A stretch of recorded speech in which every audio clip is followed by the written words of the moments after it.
AITA for telling the truth about how the bride looks. IF24 dabble in photography quite often. As for a career, I design clothing and model it to save costs. So when my brother Jake M21 asked me to photograph his wedding, I of course agreed. My brother's wife, Chelsea 22, is a very kind woman. However, her stylistic choices can sometimes be a bit wild. I do not judge at all because I know innovation is part of self-expression. Chelsea showed me her wedding makeup, and she had these vibrant green contacts on. They looked extremely reptilian on her due to it not matching her undertone.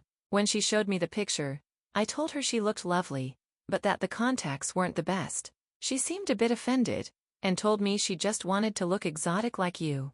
I offered to find her some more natural contacts, but she wouldn't relent.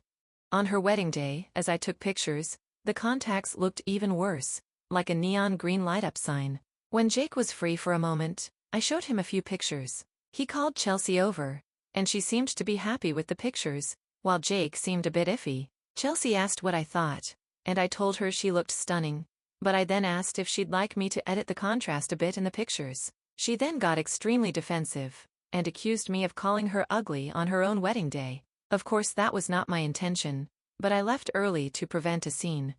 Edits to answer some questions. The bride was not being racist with the exotic comment. English is her second language. I just look unconventional. I left the wedding at 1 a.m. instead of 3. They had lots of pictures taken by me.